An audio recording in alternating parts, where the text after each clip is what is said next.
Do you ever feel exhausted by your efforts or the efforts of others to be relentlessly positive and upbeat? Or perhaps you've always felt there's something a bit cringy about the self-help industry. This next title is for you. Welcome to Audiobook Reviews in 5. This is Yana, also known as Jana. And today I'm reviewing The Antidote, Happiness for People Who Can't Stand Positive Thinking, written and read by Oliver Burkeman.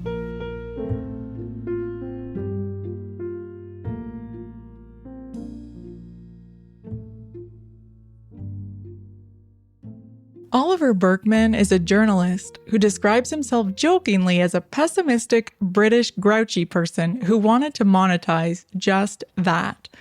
In The Antidote, he presents the idea that forced positivity and optimism is the problem, not the answer, to our feelings of unhappiness.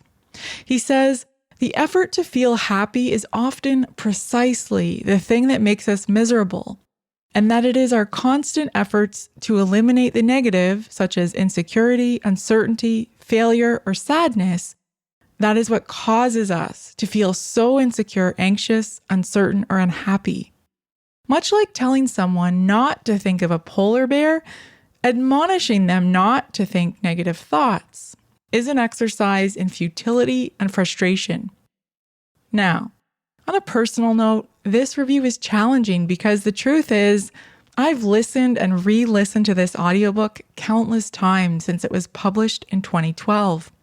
Can I truly be objective about a book that I love so much? Perhaps I happened upon it at just the right time in my life. Or maybe it appeals to my nostalgia for survey-style university courses. Or maybe it's Burkeman's particular combination of self-deprecating British humor and ruthless skewering of tired self-help tropes. Suffice to say, this book is among my top 5 favorite titles of all time, and it's also introduced me to practical applications for Stoicism, Buddhism, meditation, accepting failure, Albert Ellis's ideas about rational emotive behavior therapy, and the pernicious drawbacks of conflating our goals with our personal identity. Burkeman's exceptional style and insight makes this a delightful listen. And if you've ever read his weekly Guardian column, which ended in September 2020, you'll know what I mean. In case you're wondering, Burkeman isn't actually making a case against anyone's natural optimism or even promising to dramatically raise our baseline levels of happiness. Instead, his survey of philosophical and psychological approaches to happiness by means of a negative path is intended to arm us with practical tools and techniques for how we approach our beliefs about success and happiness. For example, rather than visualizing that we will easily accomplish our big goals and dreams, Burkeman offers compelling evidence for using negative visualization and even envisioning the worst-case scenario to help us work through what might go wrong and put these fears in perspective rather than trying to push them away.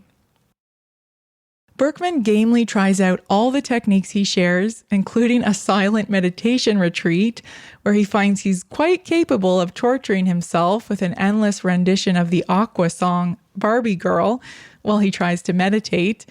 And in another exercise, he confronts his deep fears of public embarrassment by reading aloud the name of each subway station as he travels along the tube in London, which is met, to his great relief, by the utter indifference of the other passengers nearby.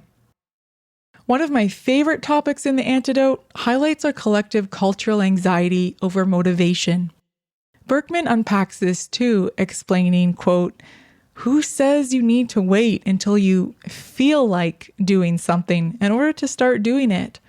The problem from this perspective isn't that you don't feel motivated, it's that you imagine you need to feel motivated.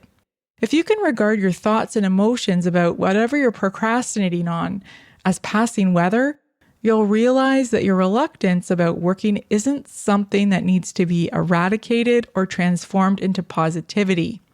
You can coexist with it. You can note the procrastinatory feelings and act anyway," unquote. I sincerely wonder why this book hasn't become more popular than it is. My best guess is that Burkeman's ideas clash with popular American ideas about happiness and positivity, especially those stemming from evangelical Christianity.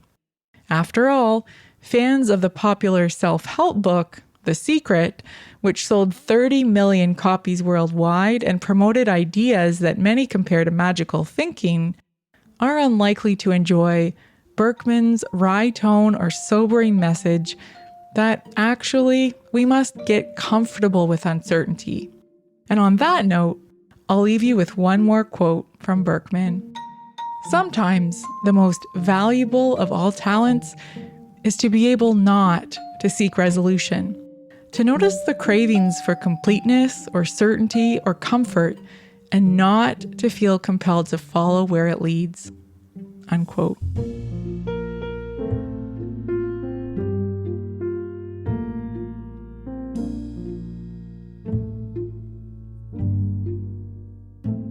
That's all for this episode of Audiobook Reviews in 5. Thanks for listening. If you've not yet done so, please subscribe to Audiobook Reviews in 5 on your favorite platform. By subscribing, you help increase the profile of this podcast and chances of other listeners finding it.